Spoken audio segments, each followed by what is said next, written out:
Welcome to Diagnosing Life, no copay required. My name is Ariana and I am your host. I diagnose patients by day and overthink everything by night. From the OR to the daily chaos, I'm bringing you real talk on medicine, mindset, and all the messiness in between. So let's get into it. Now, I know it's definitely been a minute, and I owe you all an apology for going MIA for over a month and a half. However, life definitely threw me a curveball, and I came down with not only COVID, but strep as well. And honestly, it knocked me out harder than I even expected. Not only that, but the week before I even got sick, I had my bachelorette party, and there was so many things that I had to prep for that I didn't think I had to. And to be completely honest, it was just really hard to sit down and record, especially when I had no voice after COVID and no energy at all. Not only that, but it was really hard for me to even edit the videos that I had previously recorded for you guys. And for that, I am extremely sorry. However, I do have all those videos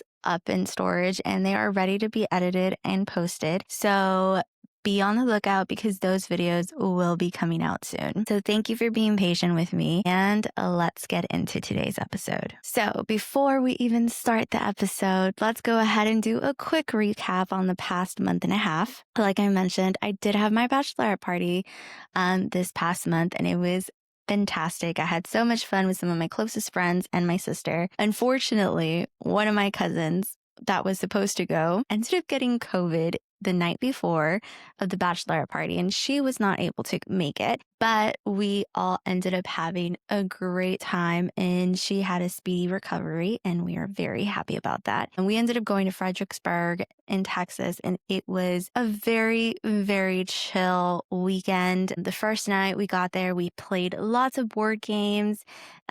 We had some cocktails, and then the second day we went ahead and visited a bunch of vineyards. It was really, really great. We ended up going on this really cool bubble bus. I'll probably put a picture of it right here.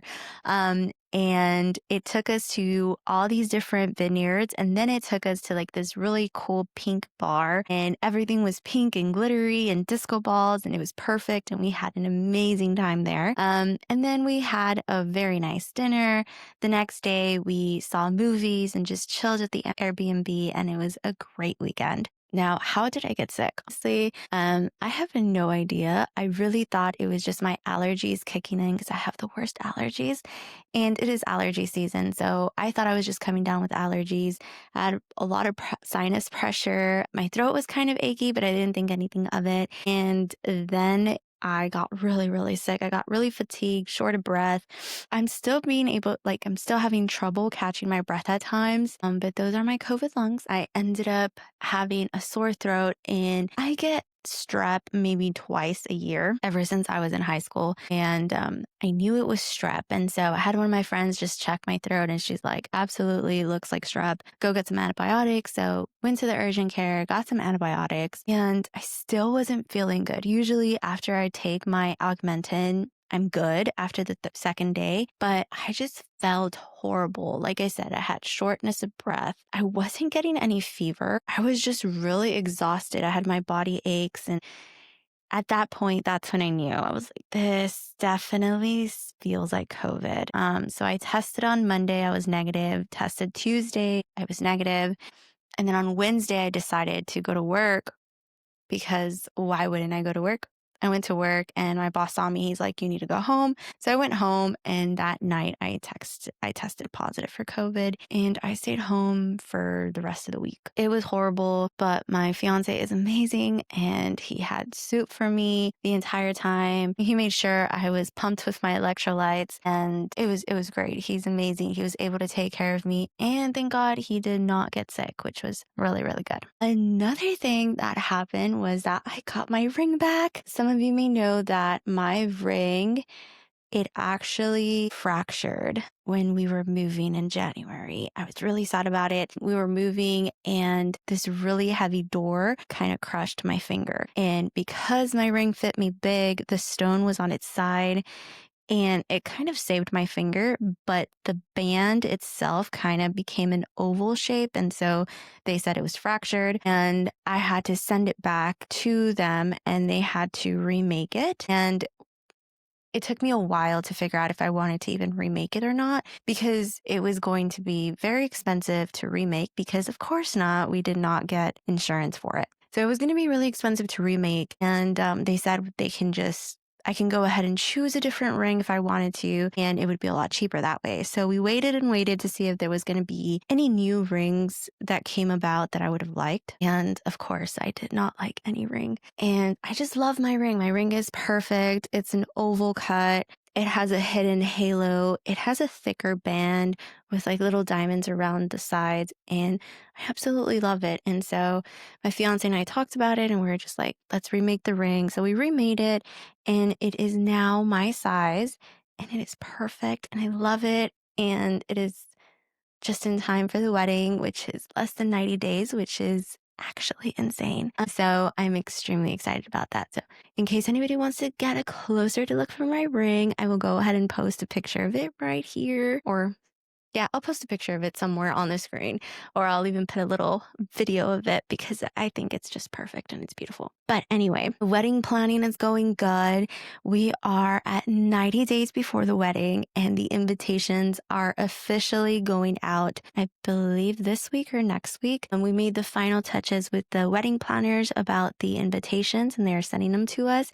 And we are so excited about them. They look absolutely fantastic. And for those that tuned into the episode with my fiance, I found out during that episode that he had not gotten or even made an appointment to get his tux. And so we got his tux earlier this month. He got a really nice color of a tux. It's amazing and goes with our colors. And I'm extremely excited about it. He's excited about it. So that is the wedding portion of it. But yes, that is kind of what has been happening these past month and a half that I've been sick and kind of been MIA. But now I am finally back and I'm so excited for today's episode. Today's episode is one that I think a lot of people will appreciate, especially if you're a pre-PA student or if you're a student right now.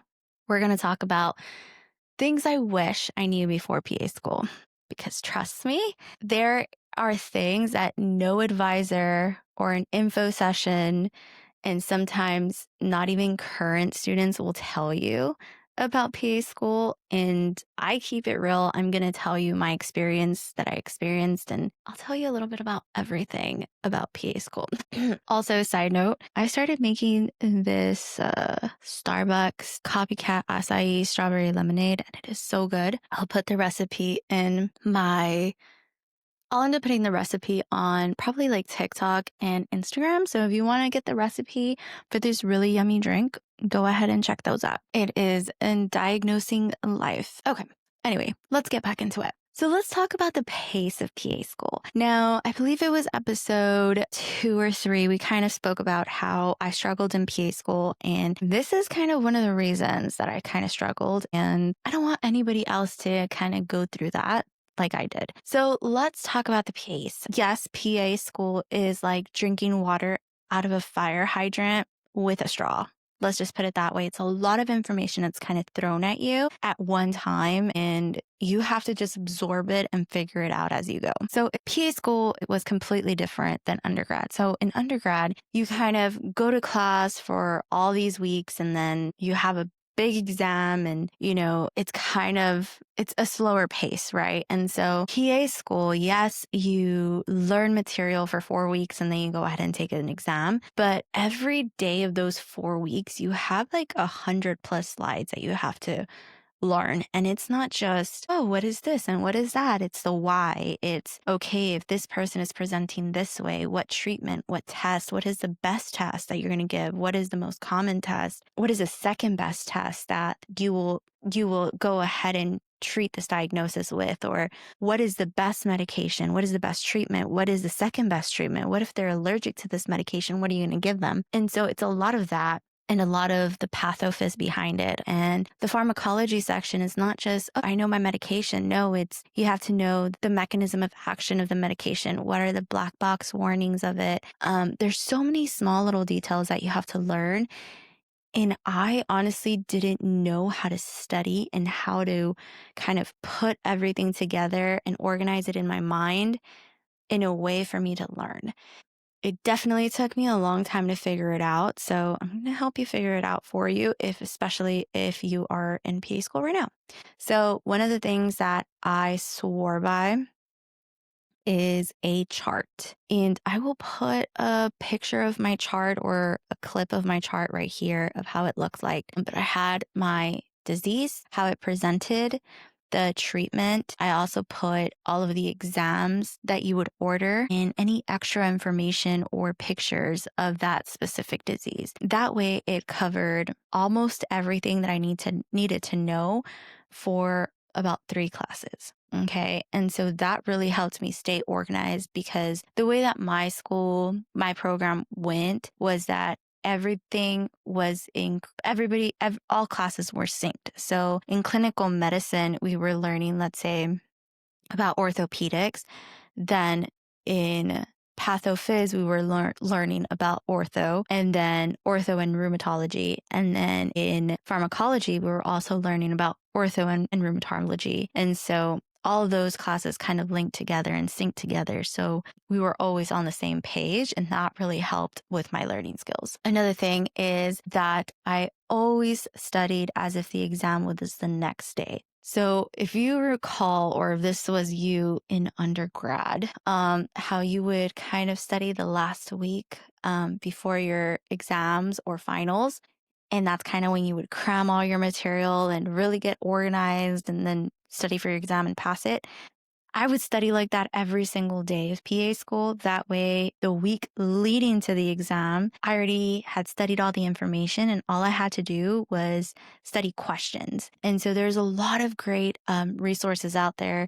My favorite resources that I would use for question banks were Roche Review, which is also called Blueprint, I believe now, Smarty Pants. This was good for an outline of things, but they also had really good questions in there that were fast and easy and pretty easy just so you can know if you're understanding the foundation of the material. And then I also used Exam Master. So Exam Master was a program that my program bought for us, but it was extremely, extremely helpful because the way that the questions were worded and just the way that they were organized were exactly the way that my professors would make their questions. And that really, really helped me. And so I would do all of these questions throughout that month. And then during the last couple of days leading to the Black Monday, which was our exam days, I would really just hone in on questions. Any questions that I had gotten wrong or any questions that I hadn't completed, I would just do those the last couple of days. And that really, really helped me. The chart that I made and also the question banks that we bought or were provided with. Another thing is spaced repetition now. A lot of people swear by Anki. I am not one of those people. I really, really tried. I bought the Anki control. I did everything, but for me, it just wasn't feasible because there was so much material that we were constantly given that I just couldn't make Anki cards I personally just couldn't learn from it. And I couldn't even do Quizlet. Some people are either Quizlet people or Anki people. I am neither. That's why I relied heavily on my chart that I referenced to. And I'll go ahead and post a little clip of what it looks like. That way you can go ahead and see it. Another thing that I highly recommend is get books that you are going to use not only during didactic year, but also clinical year. And so 2 of the books that I really, really recommend, one of them is Pants Prep Pearls. Even though a lot of professors say don't get it, I highly recommend it. And it also helped me immensely with my pants. And the second book that I recommend is the PA exam book. And I'll put both of those pictures right here. those two books together helped me make my charts and also just helped me understand material. If I had questions on anything, if I didn't understand, I would go to these books first, look up the material, and see if I understood it. My other resources were YouTube videos. So Cram the Pants, love Cram the Pants. Ninja Nerd, my life literally depended on him for our neuro section and endo section. Don't know how I would do PA school without them. Honestly, those I know it sounds like a lot of material that I just mentioned, but it is doable. Another thing I recommend is a calendar and a study schedule. This is so important. I had a Google Calendar that I shared with my friends, and I would put all of our classes on there. Things that were due, I would put it on there for them. And I would also block out time for studying and sleeping. Yes, I'm a little type A, like I've mentioned before. And so I had all of that kind of put on the Google Calendar, and it really, really helped me. I use a calendar as of right now. I actually just bought a new planner that has time slots for everything. And it honestly is extremely important just to have a strict schedule. And when I mean strict schedule, I mean go ahead and block off time to study, because sometimes you might say like, oh, I'm going to go ahead and study at 9 a.m. And then it's 10 a.m. and you're still not studying. And so that's why I say it's extremely important to make a schedule for you so that you can kind of keep yourself accountable. Another thing is study groups. PA school was pretty big about, working on your own, always have a study group. It's important to kind of collaborate with other people. And I say yes to an extent. I think it's good if you have a really strong core study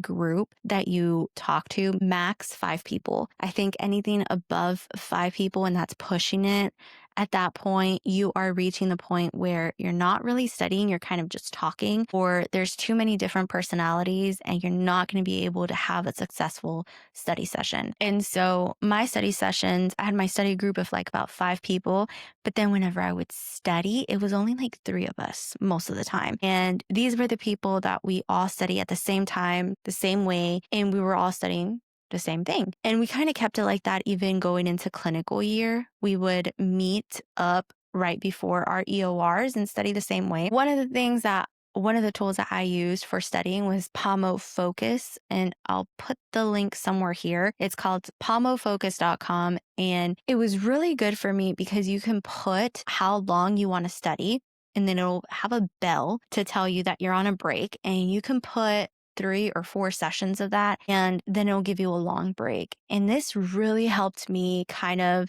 pace myself when I was studying. And I kind of put all of my friends on it. We all were on it, and I would put it for 45 minutes on. So I would study for 45 minutes, and then I would take a 10-minute break or a 5-minute break. And I would do that 3 or 4 times, and then I would take a 45-minute break in between those sessions. And that's what helped me study for about 8+ hours at a time. Highly recommend it. Let's talk about imposter syndrome, my favorite topic. So imposter syndrome is real in PA school. If you did not experience it, I want you to tell me your secret, but I experienced it multiple times. And I think a lot of it was because I was a returning student, as you know, and I felt like I had something to prove, not only to myself, but my professors, anyone in my class that kind of knew that I was a returning student. And I just always felt like I wasn't good enough. I wasn't smart enough. I just felt like I didn't belong there a lot of the time. And unfortunately, I should have not felt that way, I know, but that's how imposter syndrome is. It kind of just creeps in, and especially when there's material that you don't fully understand or a subject that you struggle in, and it kind of just hit you like, why am I even here? Like, why? And I know a lot of my friends struggle with it. And let me just let you know that everybody has imposter syndrome, even if they don't want to admit it. And it's okay not to know everything. And I think that's one thing that kind of took me a long time to recognize is it's okay. I'm going to say it one more time. It's okay not to know everything. One more time. It is okay not to know everything. And one thing that one of my friends, Kathia, this is for you. One of the things she kept saying is like, as long as I know 80%, I'm good. And it's true. As long as you know 80% of the information, that's all you can do, and because you need an 80 or above to pass each exam. But as long as you know 80% of the information, you're fine. And honestly, that's a motto that I kept, especially when it was something that I just didn't understand and I had gone over and over. And I'm like, you know what? I know 80% of the information. I'm just going to skip this topic. And if I don't know at the day of the exam, it's okay because I know other things, I'm able to kind of process of elimination. I'm able to kind of figure the answer out. So, but yeah, it's okay. It's okay not to know things. And it's also okay to just say, you know what? I don't know this right now, but I'm going to figure it out. And I'll figure it out later on, whether it be later today in a study session or tomorrow or next week. And another thing is ask for help, not only to your classmates, but also to your professors. So I would go to my professor's office quite a bit, especially for my pathology course, because I was always confused, to be quite honest. They're helpful at times. You're going to feel dumb when you go in sometimes and you're like, I just don't understand it. And they're asking you questions. You're like, I don't understand. That's why I came here. But it is helpful. They're able to explain it in a different way. And they're explaining it to you one-on-one and not in front of 100 people in your class, so it's a little different. So talk to your professors, talk to your classmates. And remember, it's okay not to know everything. It's okay to know just 80% of the material at that time. You're going to be fine. I promise you. Now let's talk about the emotional and physical fatigue that kind of comes with PA school. Stress is something that I've spoken about a lot. I'm going to link the video of where I spoke about it. But stress is real, fatigue is real. And you have to remember, you have constant exams. I think we had over 150 exams and quizzes throughout PA school. Yes, that is a lot of quizzes and exams. But it's doable, And you have to remember that you want to lean with your classmates because they're also going through the same thing as you. So talk to them. Everybody's kind of feeling the same stress and fatigued. And it's good to talk about your feelings with your classmates and your family and your significant other or your friends. And it's also important to learn how to balance your personal life, your friendships, and your relationships. I've spoken about this time and time again, but I'm a high proponent of scheduling date nights. So as y'all know, our date nights are every Thursday and they continue to be every Thursday, but also just have scheduled time for your friends, just text your friends like, hey, I'm going to call you on Thursday or Tuesday. Just want to kind of just talk about life and catch up. That's okay. Make time for your family and make time for you. And that was something that I kind of struggled with a lot. Still struggle with it too, to a point of making time for yourself. It's important to love yourself and self-care. Go get your nails done. Go get your hair done. Go get a massage. Oh my God, a massage. I love massages now. We love Milk and Honey. We've gone almost every other month, if not every month. We have an issue with Milk and Honey. They're great and they love to take my money. Highly recommend it. But anyway, yes, stress, fatigue, constant exams. These are some of the things that you have to look forward to in PA school. And remember, it's not forever. It's only going to be for 2.5 years. Have a countdown on your phone. I had a countdown on my phone for every semester right before they had ended. I'm like, okay, guys, 54 more days to go, 20 more days to go.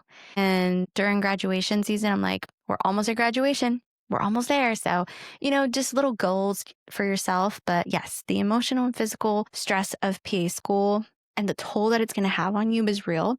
But make time for yourself, make time for your family and your friends, and you'll get through it. So your classmates are going to be your lifeline. These are the people that you can call at 2 a.m. when you're having a panic attack out of nowhere and you're like, I don't know what I'm doing. I don't know why I'm having a panic attack. I just woke up in sweats, and they're going to answer you. Why? They're your classmates and they know exactly what you're going through.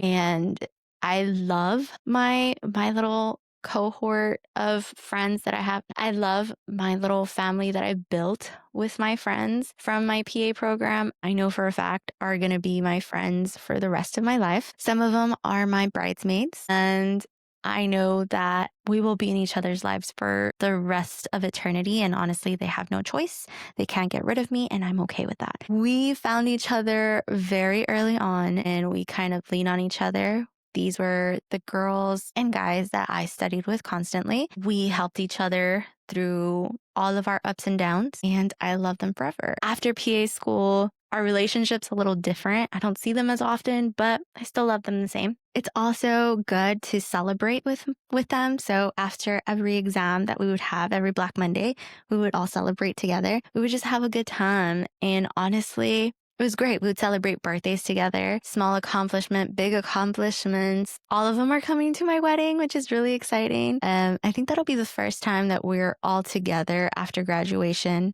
because we've been together for like small portions, me and two other people or stuff like that, but not all of us all at once. So it's really exciting to be able to see all of my friends from PA school at one time. And we're not going to be stressing or freaking out about an upcoming exam. Instead, we're just celebrating life. And that's really important. And it's good to celebrate the small wins and the big wins, We all celebrated when we all took our pack rat and when we all passed our pack rat, when we all passed our EOC and when we passed our EORs and Black Mondays. And, we cried together. We were there for each other and we're going to be there for each other for the rest of our lives, I feel.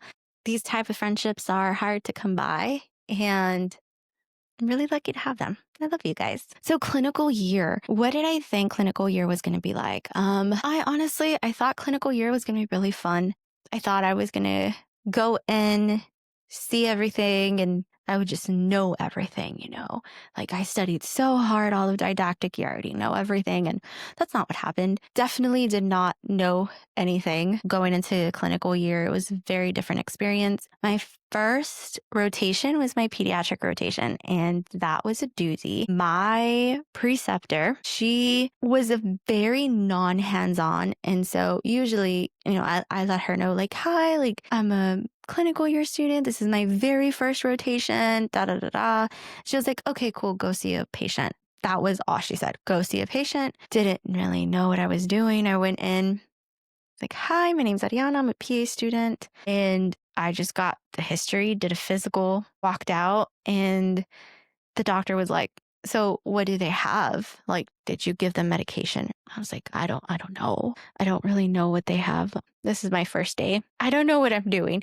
So it was really, really hard. And you kind of had to learn on the fly. And I quickly learned what that preceptor wanted and how she wanted things done. And once I figured out what she wanted and figured out the rhythm of things, I knew what I was doing. Fortunately, she wasn't the only clinician there. There was a nurse practitioner there. And as soon as she saw me, she was like, hey, come with me. I got you. And she kind of taught me the ropes. And I am so grateful for her. She was amazing. She helped me so much and she was really, really good at her job. And she took me under her wing and I ended up loving my pediatrics rotation. If I was not into surgery so much, I think I would have gone the pediatric route. But fortunately for me, I love surgery and I went the surgery route. But pediatrics was high on the list, kind of. But yes, clinical rotation, my first clinical rotation was really hard and I just didn't know what I was doing. And also, it was going to be my first EOR and my shifts there were from, I believe,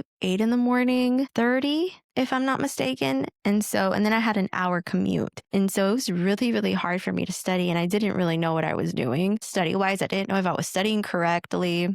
I also did not use UWorld, my first EOR, and I did really poorly in it. I retook it to see if I would get a better grade. And I ended up getting an A in the EOR and an A in the class, but it kind of taught me how to study for it since it was a little difficult. I figured out that I had to kind of do the same thing I was doing in didactic year. And once I figured out that rhythm and made my chart for my EORs, everything was smooth. Everything just kind of came. Once I figured out how to study for my EOR, everything was great. I ended up getting these charts on Etsy and I was able to edit them. There was a lot of missing information on there, so it was really good that I was able to edit them because I added a lot of diseases that I believed were very important. And they were actually on my exam. And I also added pictures, I added more information because that was it was very, how do I say it? It didn't go in depth. And I wanted a chart that went in depth. And so that really helped me. So I'll put a picture of what my chart looked like right here. My favorite chart that I made, believe it or not, was psychology. I really think it was just because of the Harry Potter pictures that I put, but psychology, my psych rotation was one of my favorite charts. But I'll put a little video here of what my charts looked like for my EORs. So EORs, speaking about EORs, kind of how I split my time. Every rotation is different. You have different hours for every single rotation. So for my internal med rotation, we would start at 8 in the morning, but we would have a 2-hour break, lunch break, and then we would go until 5:36. And so during those 2-hour lunch break, me and 3 other PA students would go to like the nearest coffee shop, and we would just study there. There were PA students from different schools. So one was from Texas Tech, we had Baylor, UTMB, and then of course me. And we were all taking the same exam. So we all had different study methods, and we would just kind of quiz each other, talk cases out. So that was really good to have. And so I would study during those 2 hours. And then once I got home, I would have dinner with my fiance, and then I would do questions or fill out my chart. Another thing is that I try to do my EOR chart the week prior to starting my rotations, or I would try to complete it the first week of my rotation, just so that I could go ahead and review it throughout the rotation I would be set. So that was really important. Try to get all your study material, your core studying done the first and second week. Try to finish all the Rosh EOR questions that first and second week. And then your last 2 weeks, you can do UWorld if you wish, and then the last day, do the EOR practice exam that was on Rosh. I know it sounds like a lot. It's a lot of questions. I'm not going to lie. It's like 400, 500 questions, but it helps so much because once you get to the EOR, it's just another one of your practice exams that you're taking. But yes, every rotation has its different hours. Surgery rotation was really crazy. We had to be there by 5 in the morning for pre-rounds. And then we wouldn't get out till like 6 or 7 p.m. So studying for that rotation was hard, but we had 2 amazing residents that would kind of quiz us throughout the entire day. So for breakfast, when we were eating breakfast together, there was one resident that would be like, okay, 60-year-old female just walked into the ER. What do you do? And so he would kind of go down the line. It was 2 medical students and then 2 PA students. And we would just kind of blurt out exactly what we would do. Like, okay, what type of test would you order? Okay, well, this test showed this and this test showed this. Like, what's next? What's next? And that really, really helped us, at least helped me with my EOR. It was amazing. I did pretty well in my surgery rotation, but I did not have a lot of time to study. So if I remember correctly, I did not finish all the questions on Rosh, and I did not even come close to finishing the questions on UWorld. I pretty much focused on the big subjects, which was GI, electrolytes, whatever section that was. And I read up on that. And then I said, I really hope I got this. And that's kind of what I did. But yes, you kind of have to find the way to study, when to study. So make a schedule, because it's really hard to study during your rotations. You're working a 40+ hours a week, and then you still have to study. A lot of people go to work for 40 hours and then go home and don't do anything. That is my life right now. It's great. But as a student, you do your 40 hours and then you go home and you have to study and you have to do assignments. And so you really have to be flexible and figure out how to study. My weekends were my study days. And so I kind of would wake up early-ish, like around 8 in the morning. I would have breakfast, walk the dogs, do whatever I had to do, and then study from like 9 to 6 or 9 to 7. And that was really helpful because I got a lot of studying done during the weekends. And then during the weekdays, I would do a lot of questions just to kind of help me prep for my exams. So yeah. Okay, so this video is now extremely long. I am so sorry about that. But just to recap a couple of things. First thing is that PA school, the pace is crazy. So it's really intense and you'll find your way, but you have to find it quickly. And so if you or anyone that you know is in PA school, they kind of need help navigating how to schedule their time, let them know to send me a message either here or on my Instagram account or my TikTok. And I would be happy to help them and kind of explain my study schedule and send them a copy of how I studied or just give advice at all. The second thing is you don't need to know everything. It's okay not to know everything, and do not freak out. If you know 80% of the material, you're fine. You're going to do great. Just breathe, relax. Another thing is take care of your health, because if you don't, you will stress yourself out. If you're not healthy, you're not able to study. If you're not studying, you're not able to succeed in PA school. So just take care of your health and your mind. Your cohort is your support. Find your core friends, find your people, find your home, stick to them, be with them, love them, and treat them like family, and they will help you throughout entire PA school and beyond. Clinical year will surprise you. You might go in thinking you know everything, and you might find out day one that you don't know anything at all, and it is okay. Remember to be flexible in PA school, especially during clinical year, because it is hard to study and work 40+ hour shifts. And remember that growth continues even after graduation. I am 9 months out of graduation, 7.5 months of being a full PA, and I continue to learn every single day. And growing and learning will always be there, and you will always continue doing it even after PA school. So if you're about to start PA school or thinking of applying to PA school, or you're a student right now, I hope this gives you a clearer picture of what PA school is like and kind of how I survived it. And hopefully the study methods that I mentioned helps you a little bit and saves you a few headaches, unlike it did for me. Now, if you're a PA student right now, or you're a PAC and you're listening, what are things that you wish that you knew before PA school? I would love to know what are things that you wished you knew. So please DM me or comment on my Instagram.